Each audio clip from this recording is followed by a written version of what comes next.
Hey everyone, and welcome back to the news. So today's actually a fairly large day because Activision Blizzard has had its Q2 2021 earnings call.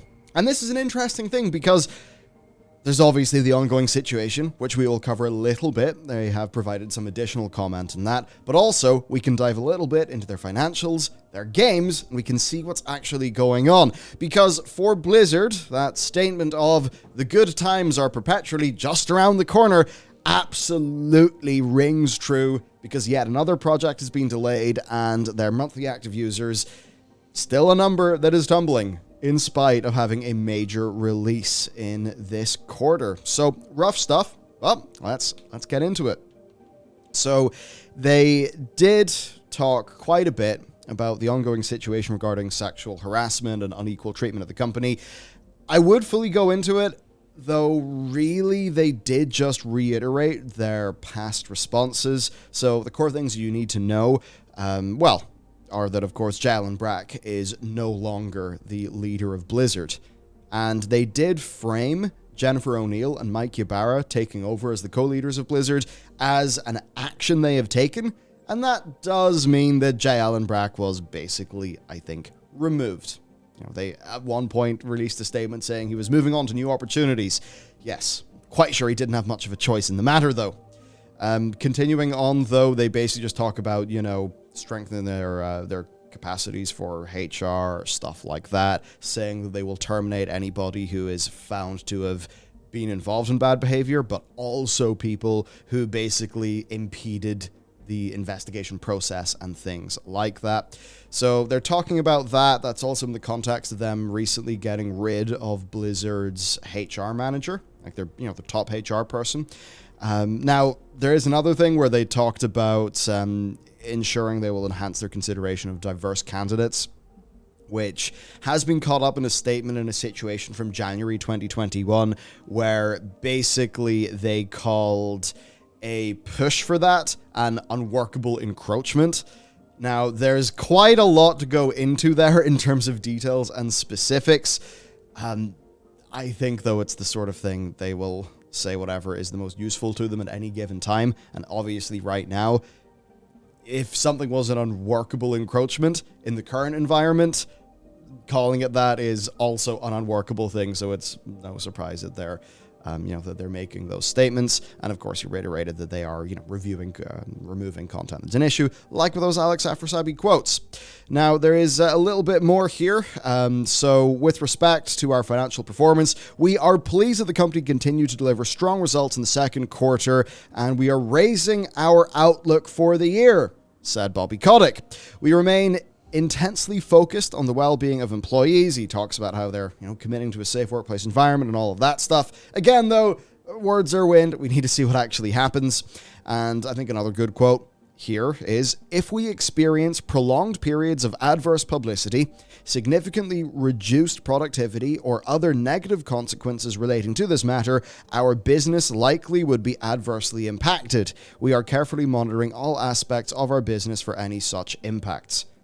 That's basically them saying, when we are in the shit in terms of public stuff and internal stuff, it has a knockback and everything else. I think that's something that is saying, hey, we're aware of the business case for cleaning up shop and not being a mess. Now, I think what a lot of people are very interested in as well, though, is the performance, how things are doing, right, throughout all of this. So overall, right, their net revenues are up 19%, net income's up 51%, bookings are down 8%, but it's when we break into by segment that things get interesting, right? What's Activision's revenues? $789 million. Blizzard's $433. King's $635. Blizzard is the one that is hanging back. It's lagging behind. Let's get into operating income, which is even more stark. Activision, $363 million with a 46% margin. Blizzard, $141 million, just under half, with a 33% operating margin. That goes to show they're incurring a whole bunch of costs right now that are, not leading to profits, likely because they've got a lot in their pipeline. Which, Does make sense, right? Margin reflects investment in product development against content pipeline, plus sales and marketing for the Burning Crusade Classic. So they've taken a hit to their margin. Overall, though, it does show you that Blizzard is smaller than Activision right now in terms of what they're bringing into the company. And when you're looking at these big people at the top and what decisions they're going to be making, they're not really thinking about how good was the latest World of Warcraft patch. They're thinking about big scale, what's going on with these numbers.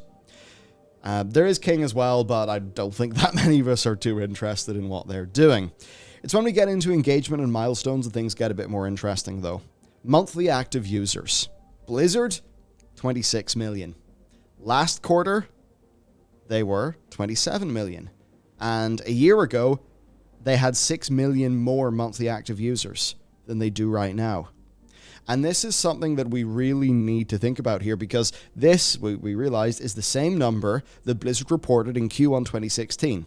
That's when the really quite badly and certainly worst performing to date World of Warcraft expansion, Warlords of Draenor, was in its content drought. So it was on a downturn and Overwatch hadn't launched. That is where Blizzard's monthly active users is. It has slid back to 2016 levels. Just that everyone in the industry experienced big MAU growth and stuff like that during lockdown because people were turning to video games. In that environment, Blizzard lost 6 million monthly active users. That is something that should absolutely be scaring people. Now, they're kind of getting away with some of this. World of Warcraft net bookings grew a double-digit percentage over the last year. It could be 11%, could be 60%. Hazard guess it's a bit in the smaller end, but of course that will be driven by the Burning Crusade Classic, where they say subscriber numbers and hours played were higher following the release, and that World of Warcraft remains on track for much stronger engagement this year than is typical outside of a modern expansion year. Yeah, they've launched the Burning Crusade Classic, and even in that environment they lost 1 million monthly active users. That just goes to show you, I think, that Modern is experiencing problems. We're currently researching that at the minute. But it's a really bad sign that even with that big release, remember what the release of Classic did during Battle for Azeroth? Still, things are not going particularly well for them. So that is something to worry about. Even worse, though, for Blizzard, Diablo Immortal has been pushed back to the first half of 2022. So things are slipping. As I said in that big report from the past, good times are perpetually just around the corner. Moving on to their developments, they say that they're making strong progress on D4 and they're allocating substantial resources, and that Overwatch 2 passed a significant or an important internal milestone in the recent weeks. And they say the team are excited to show show more stuff as they're approaching the later stages of production in the coming months. So it seems like those things are moving along. We just don't know exactly how much. Jumping on to some more of the MAUs then, I think we can get a pretty good picture for things. So, here's Blizzard's MAUs per quarter since Q1 2016. It's not good, right? If you look at their numbers here, 32 mil, 30, 29, 27, 26. And if you actually look at the technical definition of an MAU, if I log into World of Warcraft, then I log into StarCraft 2, I actually count as 2 MAUs. That is one of the disclaimers they have in their documents, so that's what an MAU is. So even this looks a little bit inflated.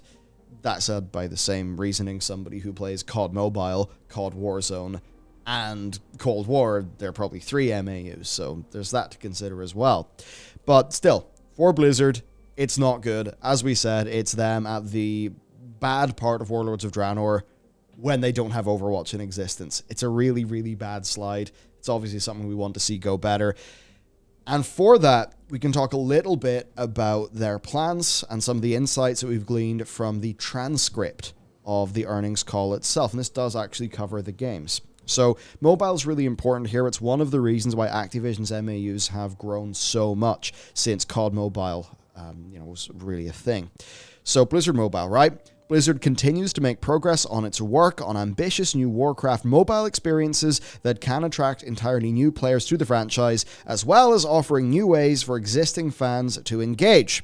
Warcraft mobile experiences are in various stages of internal testing, with the team looking forward to sharing more about those titles. Now we can add this in with another quote for Warcraft. The launch of Burning Crusade Classic in June marked the start of what is intended to be a very significant 18-month period for content releases. Now, WoW is our thing, right? We know it pretty well. And this is a bit weird because you've got Burning Crusade Classic in June, then you've got patch 9.1. Patch 9.1 they're officially treating as a super major patch. I think a lot of players of the game know that really it is a bit more pared down than what you'd expect for a major patch, so that is a bit of a strange thing. And then when we look forward into the future, I think most WoW players don't really see patch 9.2 hitting in calendar 2021, right? I think we're seeing that more of a Q1 2022 thing, which is unfortunate and far too long. That, of course, does still fall within this 18 months. Now, it's quite possible if they're able to basically do patch 9.2 of World of Warcraft and then stop there, that they then, within the next 18 months, could have a new expansion launch. Then the question is that if there's multiple Warcraft experiences in various stages of internal testing, will Blizzard want to coincide the release of those things, with this new WoW expansion? And if it is going to be a very significant period of releases, does that include these mobile games? Well, these mobile games have been talked about for friggin' years now. They probably know they don't want to do another Diablo Immortal thing in announcing super early. So I have to imagine some of these WoW mobile experiences are going to come to fruition decently soon. Now, there is more. So the Diablo team has had hundreds of developers be added to it. Yeah. Now turning to Diablo, we have added hundreds of developers to the franchise over the last 3 years, and we continue to grow our teams as we prepare to launch 3 unique and complementary experiences across platforms. I guess one way to read that is Diablo Immortal, Diablo 2 Resurrected, and of course Diablo 4. Now, hundreds of developers to the franchise. Not all of that is straight up new hires. That's new developers to the franchise, and that includes Vicarious Visions. Though they are also hiring quite intensely. And for that, we've got to go to really the one question that we thought was a bit more interesting from the Q&A segment of the call. This question, I guess, is really focused on what's happening at Blizzard. It's great to hear the color around policies and procedures and creating a safe workplace and whatnot. However, I'm sure morale is low. And so I'm just curious how Mike and Jen plan to kind of rekindle the pride that Blizzard has been known for and just rebuild that morale. But also at the same time, as you listen to everyone's stories and experiences and make the necessary changes, how does that not affect production going forward? So we've got responses here, really the key bits from Jan O'Neill and also from Alan Adam. Alan is not, I don't think he's one of the co-leaders, but it seems like he's basically number 2 there. He's very high up. He was, of course, co-founder of Blizzard, who left the company and then rejoined to spearhead their incubation projects, which I think does include a lot of this mobile stuff. So on this, Jen said that they are doubling down on development recruiting as they expand the scope and vision of their franchises, which is interesting because there's a lot of talk about them just getting shed loads of devs in. And now we're seeing that energy will be applied to their culture, which is equally great. There's a lot of work ahead of us, but the passion and productivity is already here. When our people feel safe and supported, the rest will take care of itself. So basically, they're doubling down on recruiting, and they've added hundreds of developers to the Diablo franchise. So not only is it these Vicarious Visions people coming onto it, but they're also doing a lot in terms of their hiring. Also from Alan Adam, he did say that they are tight-lipped about it, but that their new game pipeline has been in development for many years and is greater than it's ever been across their core franchises and mobile, new IP, and new genres. Now, that is where it goes on to Alan Adams' incubation unit. So, from what we understand, around the same time that the StarCraft franchise sort of Battlefield-inspired game was cancelled, a number of mobile projects were also canned in order to move people onto Overwatch 2 and D4, right? But it does seem like this incubation unit that Adam has been running for a while, I mean, we've seen literally nothing from it. Now, I know some things have been cancelled, I know that it takes a long time, but it's getting to the stage where I would actually expect to see the fruits of that labor, right? So that essentially then, Matt, is what's up for Activision Blizzard in this quarter. For the Call of Duty stuff, it's basically just them saying that they're feeling good about it this year and indicating that things will be a bit more smooth than they were last time round, which I think is fairly obvious. I think it's the Blizzard stuff that's the most interesting here, really. Yeah, I mean, Activision's not interesting because it's Call of Duty and nothing else. Yeah. Because they clearly, you know, if they have anything crash or spiral in the works, which I'm pretty sure they don't, based on Liam Robertson being attacked for saying that every other day on Twitter, it seems like they have nothing going on that isn't just, you know, Call of Duty for Activision, and then any spare Activision resources being thrown over to Blizzard to help get Diablo 4, get Overwatch 2 out the door, because that graph is really like, the graph of MAUs is disgusting to look at. Yeah. Like that is literally, even with all of the work they've been doing, they've done so much work since then, and they've thrown it all away, basically through how they've managed things. So that, I think that's why Activision's just they're not doing anything. They're allocating so much of their time and effort to Blizzard, I think, at the moment, that it kind of comes across that way quite easily. Yeah, and I'm just thinking then, so Blizzard's lost another 1 million monthly active users, even though they had a major product launch with the Burning Crusade Classic. So I have to wonder what would have happened to those MAUs if TBC Classic was in Q3, and therefore didn't fall within this, because it totally will raise up numbers in the same way that whenever WoW was having a bit of a struggle during Battle for Azeroth around patch 8.2, Classic came out and totally saved WoW's ass in terms of the MAUs. Now, you're the man who has been doing a bunch of work, along with Dakor, in player data for modern World of Warcraft. So is there any color you can add to that? Lots, actually. So it's funny, you mentioned earlier, I forgot to have in this document, but the idea that an MAU is an individual user logging into one game. Yeah. Which means if you play one game of Hearthstone a month, but you play World of Warcraft all the time, you're 2 MAUs. Yeah. If you play, now I'm not actually 100% confirmed if they consider the 2 World of Warcraft branches or even the 3 World of Warcraft branches now separate games. But I don't believe so. I would assume they do based on how it's presented on the Battle.net launcher, but I'm not too sure about that.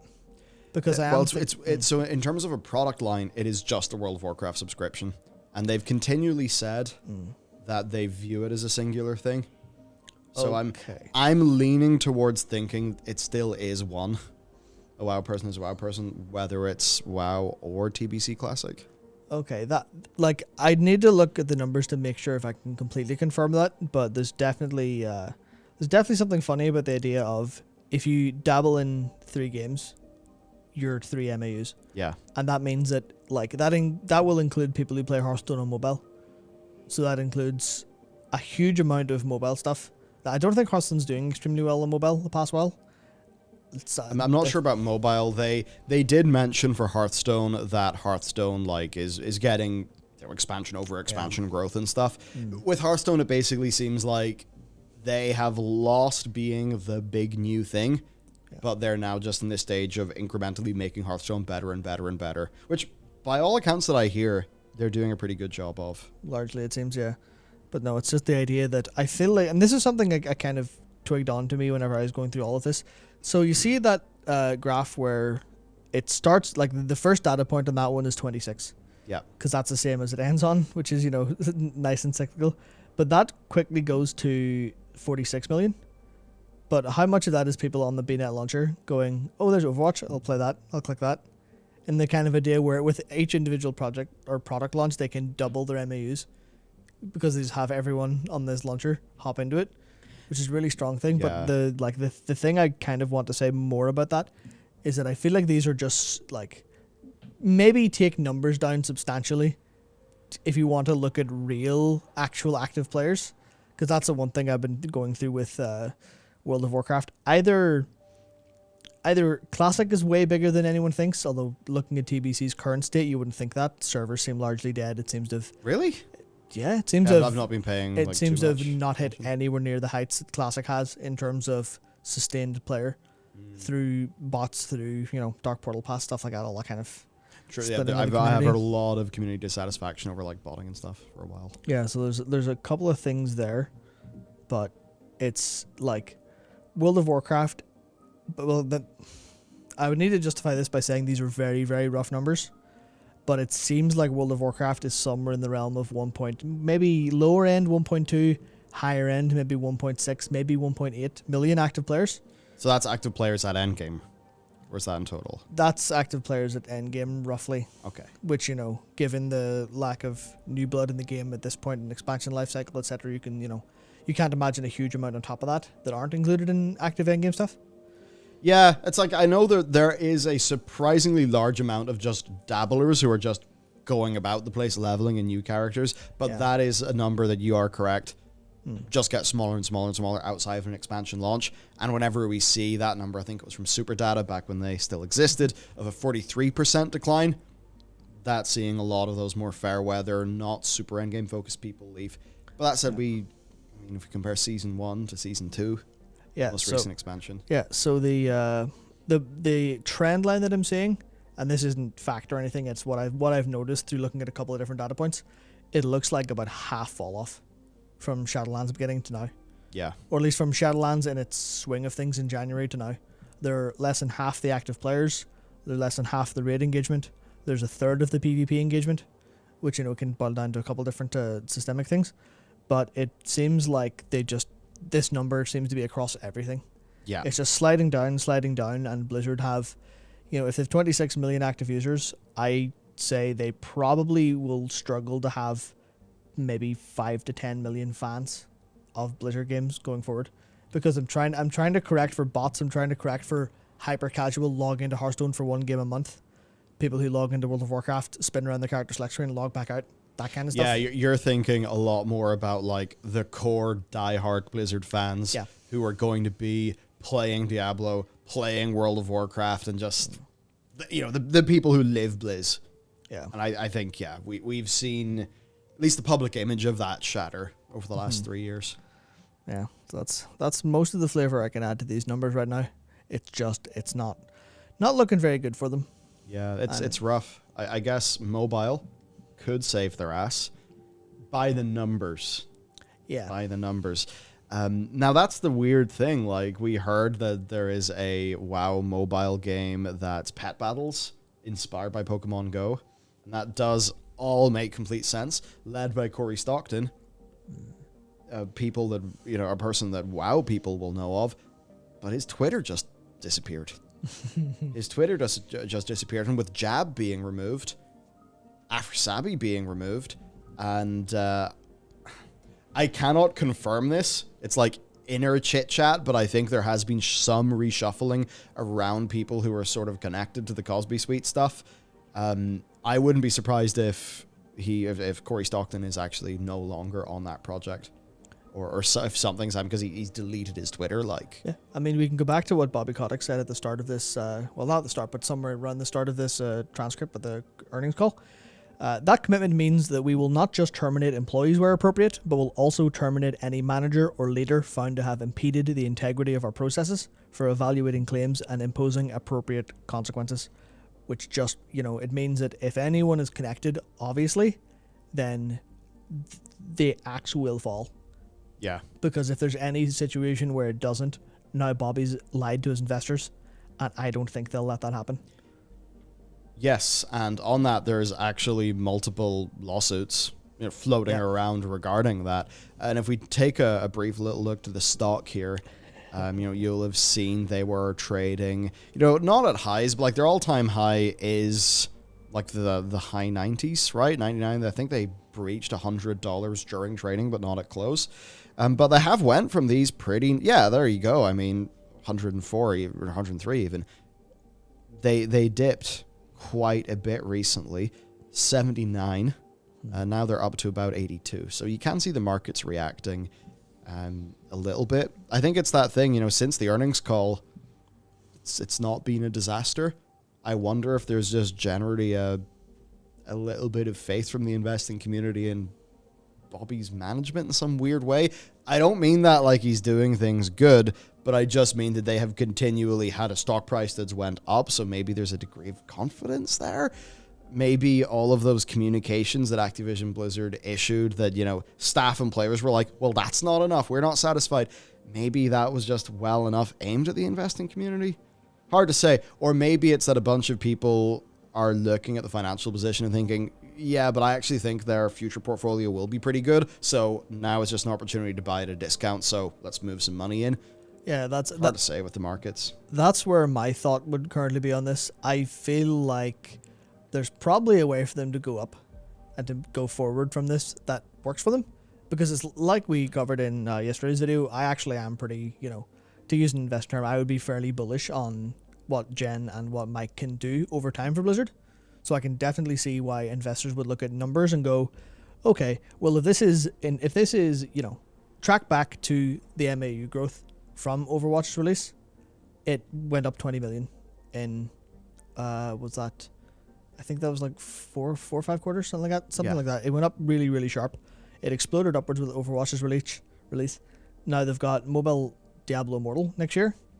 They've got a Blizzard who's being, ostensibly rebuilt from the ground up in a way. And they've got an exciting or a very significant 18-month period for content releases, which means Overwatch 2 will be next year. Like Overwatch 2 2022, Diablo 4 probably 2022, maybe I'd say 23. 23. But given that they're currently ramping up the dev headcount for it, that would make me think later. Yeah, so you can see all this investments happening. So it is like financially, it seems like the right move. Yeah, it's just that's not going to feel very good to the people currently struggling with all of the moral quandaries of working there and supporting it. If that's not a concern for you, then it's a good financial position, I think. So really overall, my takeaway from that is it just all goes back to good times are just round the corner for Blizzard. And for the staff who generally are underpaid for their job title, who generally rely on the profit share to make up a bit more of that difference, that's going to absolutely sting, especially when we are almost certainly at a historical low point for team morale. So it's going to be interesting to see how things go. I think for Blizzard, as you put, there is a way for them to have a stark reversal in a short period of time.